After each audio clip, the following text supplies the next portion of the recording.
66 lời Phật dạy về cuộc sống. Dưới đây là 66 lời Phật dạy về cuộc sống, những câu nói khá hay của Phật giáo.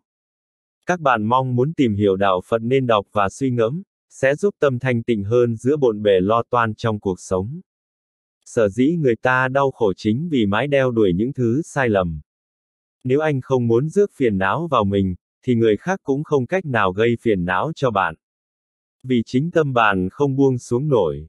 Bạn hãy luôn cảm ơn những ai đem đến nghịch cảnh cho mình. Bạn phải luôn mở lòng khoan dung lượng thứ cho chúng sanh, cho dù họ xấu bao nhiêu, thậm chí họ đã làm tổn thương bạn, bạn phải buông bỏ, mới có được niềm vui đích thực. Khi bạn vui, phải nghĩ rằng niềm vui này không phải là vĩnh hằng. Khi bạn đau khổ, bạn hãy nghĩ rằng nỗi đau này cũng không trường tồn. Sự chấp trước của ngày hôm nay sẽ là niềm hối hận cho ngày mai. Bạn có thể có tình yêu nhưng đừng nên dính mắc, vì chia ly là lẽ tất nhiên.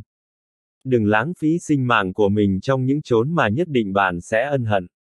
Khi nào bạn thật sự buông xuống thì lúc ấy bạn sẽ hết phiền não. Mỗi một vết thương đều là một sự trưởng thành. Người cuồng vọng còn cứu được, người tự ti thì vô phương, chỉ khi nhận thức được mình, hàng phục chính mình, sửa đổi mình, mới có thể thay đổi người khác. Bạn đừng có thái độ bất mãn người ta hoài, bạn phải quay về kiểm điểm chính mình mới đúng. Bất mãn người khác là chuốc khổ cho chính bạn.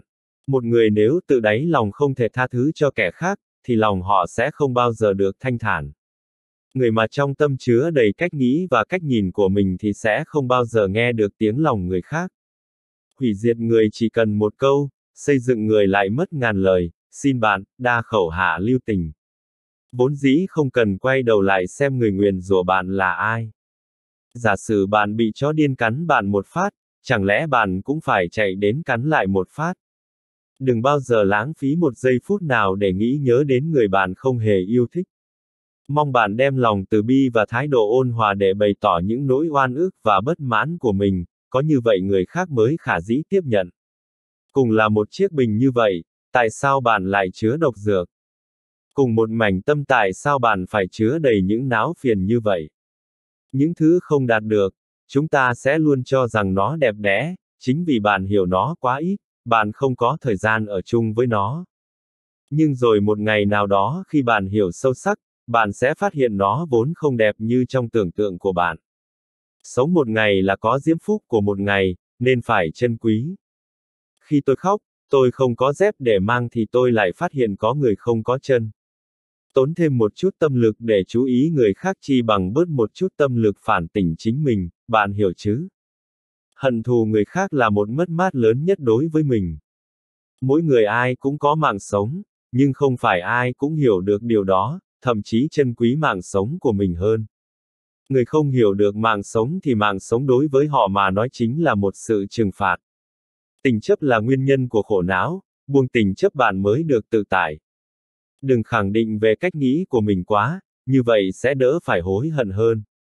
Khi bạn thành thật với chính mình, thế giới sẽ không ai lừa dối bạn. Người che đậy khuyết điểm của mình bằng thủ đoạn tổn thương người khác là kẻ đê tiện. Người âm thầm quan tâm chúc phúc người khác, đó là một sự bố thí vô hình. Đừng gắng sức suy đoán cách nghĩ của người khác, nếu bạn không phán đoán chính xác bằng trí huệ và kinh nghiệm thì mắc phải nhầm lẫn là lẽ thường tình. Muốn hiểu một người, chỉ cần xem mục đích đến và xuất phát điểm của họ có giống nhau không, thì có thể biết được họ có thật lòng không. Chân lý của nhân sinh chỉ là dấu trong cái bình thường đơn điệu. Người không tắm rửa thì càng sức nước hoa càng thấy thối. Danh tiếng và tôn quý đến từ sự chân tài thực học. Có đức tự nhiên thơm. Thời gian sẽ trôi qua, để thời gian xóa sạch phiền não của bạn đi. Bạn cứ xem những chuyện đơn thuần thành nghiêm trọng, như thế bạn sẽ rất đau khổ. Người luôn e dè với thiện ý của người khác thì hết thuốc cứu chữa.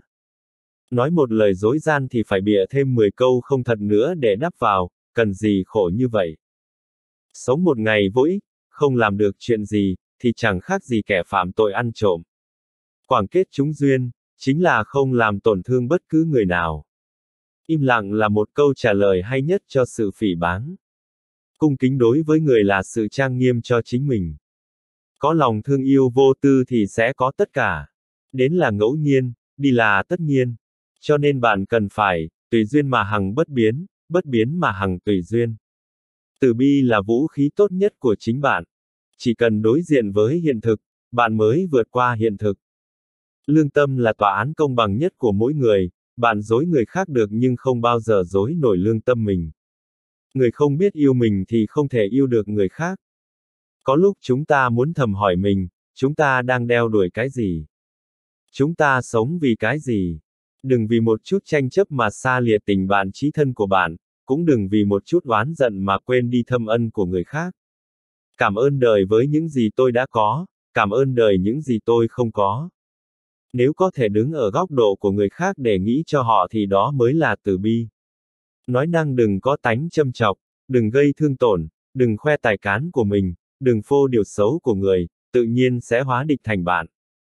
Thành thật đối diện với mâu thuẫn và khuyết điểm trong tâm mình, đừng lừa dối chính mình. Nhân quả không nợ chúng ta thứ gì, cho nên xin đừng oán trách nó. Đa số người cả đời chỉ làm được 3 việc, dối mình, dối người, và bị người dối. Tâm là tên lừa đảo lớn nhất, người khác có thể dối bạn nhất thời, nhưng nó lại gạt bạn suốt đời. Chỉ cần tự giác tâm an, thì Đông Tây Nam Bắc đều tốt. Nếu còn một người chưa độ thì đừng nên thoát một mình.